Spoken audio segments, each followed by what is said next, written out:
The west coast of Africa, looking today much as it did 100 years ago. At that time, the old evils of the slave trade had become a distant, though disgraceful, memory. But there now opened a new chapter of confrontation along these tropical shores. In past years, Europeans had come here for profitable business. Now they wanted more, much more. Old trading posts, like this one, had long been the scene of a partnership between maritime traders from Europe and local Africans. By the 1880s, that old partnership was being swept away in a dramatic change, the outcome of a new European drive for overseas empire. Industrialized countries led by France and Britain had begun to invade the Black Continent, each hoping for new sources of raw materials for its factories, new markets for its manufacturers, and new positions of advantage against its rivals. This was called the Scramble for Africa. By 1914, only two countries remained outside European possession, Liberia in the west and Ethiopia in the east. Britain had seized the lion's share of control.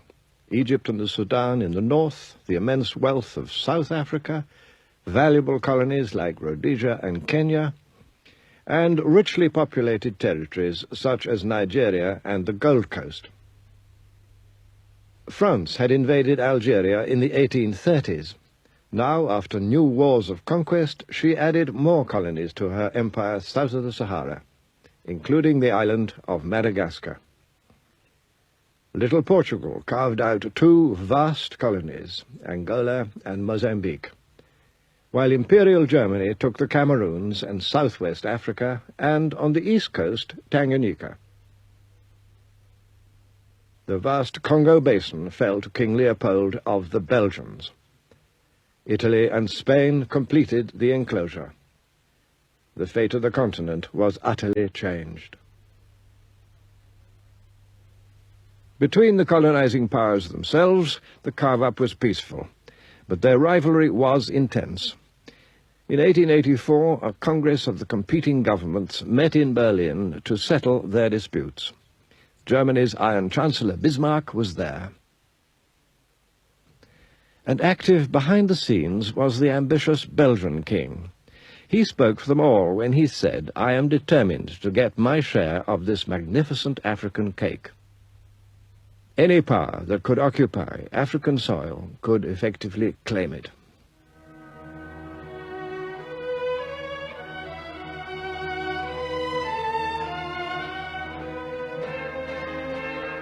Now the task was to stake out frontiers in utterly uncharted land. Said the French Prime Minister, "We have embarked on a gigantic steeplechase into the unknown." The British Prime Minister Lord Salisbury was to say of this period, "We've been engaged in drawing lines on maps where no man's foot has ever trod. We've been giving away mountains and rivers and lakes to each other, only hindered by the small impediment that we never knew exactly where we were."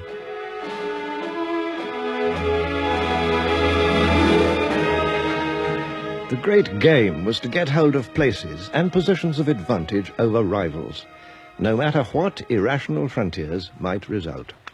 One of the most absurd cases was the magnificent Gambia River. Britain had long held Bathurst, Banjul today, and was determined to keep this river route to the interior.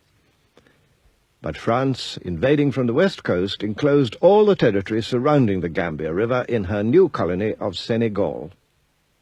So the French were naturally eager to obtain the Gambia River. They offered Britain, in exchange, the much larger and richer Ivory Coast. But the British Parliament insisted on keeping the Gambia, thus dividing the peoples of the region. And the result was, and is, a country that is 300 miles long, but never more than 30 miles wide.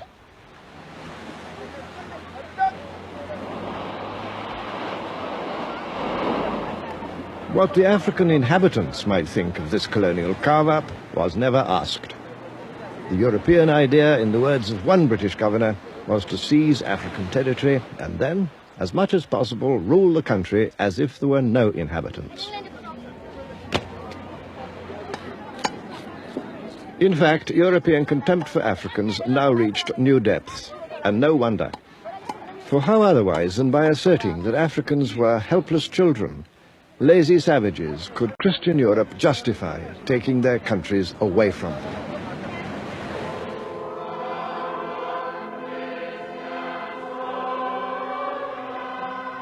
The helpless children, meanwhile, sang their own version of a famous hymn. Onward, Christian soldiers, into heathen lands, prayer books in your pockets, rifles in your hands. Take the happy tidings where trade can be done. Spread the peaceful gospel with the Gatling gun. The European invasions were widely resisted. Conquest was never easy. And sometimes, as these old drawings and photographs testify, conquest led to a ruthless killing that later generations would prefer to forget.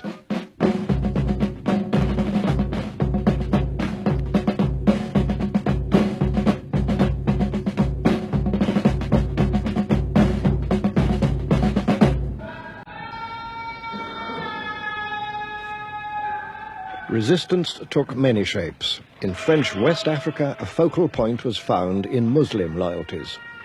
Many heroes, still unforgotten, came on that scene. Some, like the Senegalese religious leader Ahmadou Bamba, offered the way of peace, but were still sent into exile. Others, like the fierce warrior leader Samori, fought off French attack after attack, and was crushed and exiled only after years of war. Death took many, strong or weak. With the skulls of earlier wars displayed in their capital, Kumasi, the powerful Ashanti nation ruled over most of modern Ghana. Led by their kings, who had the title of Asantehene, they'd long defended their country against Britain. But now they desperately wanted a peaceful settlement. In 1895, fearing a disastrous war with Britain, King Prempeh made a strong bid for peace from his palace here at Kumasi. He offered the British the right to establish in Ashanti a chartered company with all the concessions, the privilege that such a company could possibly desire. But it wasn't enough, for the British now wanted territorial possession as well as privilege. The Ashanti nation had already fought long, hard battles against the British. But this time, in 1896, they decided to surrender.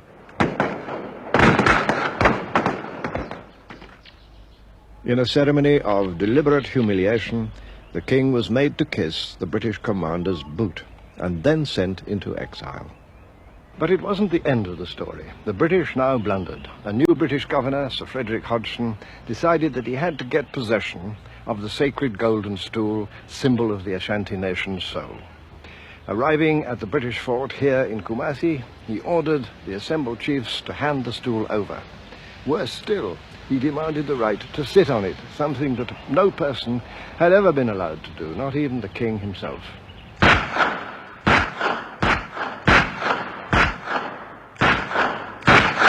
To Hodgson's final insult, the Ashanti replied with war.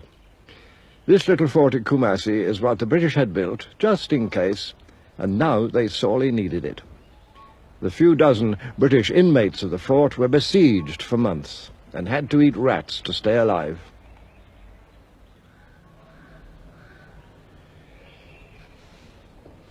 Hodgson's act of folly had exacted a bitter price. efforts to send in relief from the coast were repeatedly frustrated by Ashanti resistance, until finally the governor and his wife got away to the coast and the absurd but tragic affair could be closed. This ended war between Britain and Ashanti, and a year later, in 1901, the British quietly annexed the country, which became part of the colony of the Gold Coast. All over Africa, the new military technology of automatic guns gave easy victories to the invaders.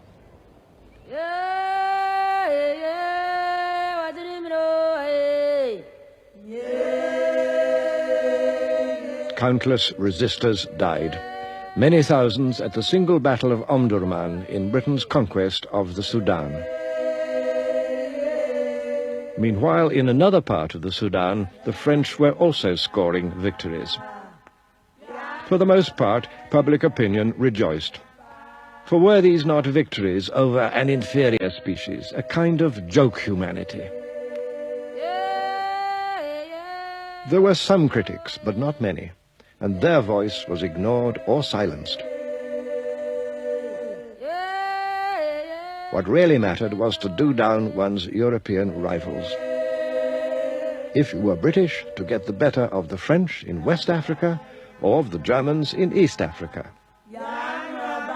While orphans like little Uganda were left on the protective doorstep of Father John Bull. Even before 1900, there came a new source of conflict, settlers from Europe. French in the far north, Dutch and then British in the far south, and some Germans. Other settlers were attracted to the good farming land of the east, to Tanganyika, northern and southern Rhodesia, and the British territories of Uganda and Kenya. Once again, nobody asked permission. An early French governor had laid down the golden rule. Wherever good water and fertile land are found, he said, settlers must be installed without questioning whose land it may be. The settlers, not surprisingly, agreed. The next step in East Africa was to build a railway from the coast to the interior. The line was completed in 1901, and millions of acres of good farming land in Kenya were opened to white ownership and settlement for the buying price of next to nothing. These white strangers, oddly enough, were at first welcomed by the African inhabitants. But the welcome didn't last for long, for they soon discovered that colonial government wanted them to give things, above all their land and their labor. These colonial demands provoked a repeated resistance, and against that resistance, the colonial government, with white settlers arriving in ever larger numbers from Britain, waged a war with little mercy, and, of course, with rifles and machine guns against spears and arrows.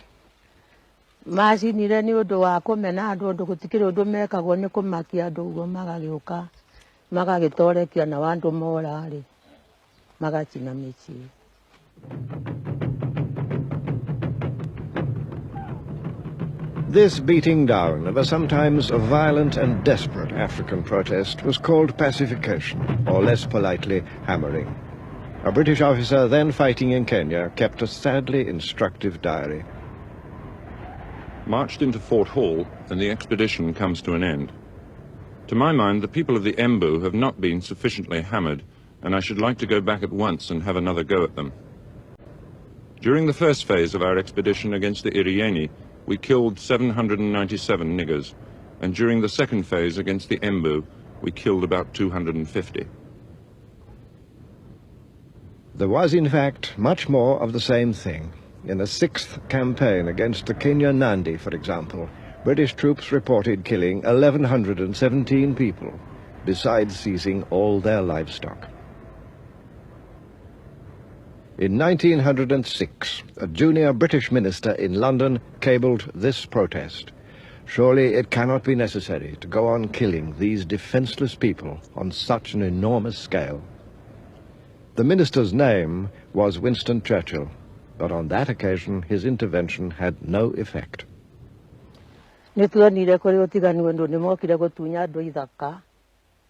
Andu makoragira kwa mission niyo yari na tha. Agandu magathie kwa mission mundu agagahata haha magoka magakata haha thome ha mundu tu akaingatwo akorera kwa mission.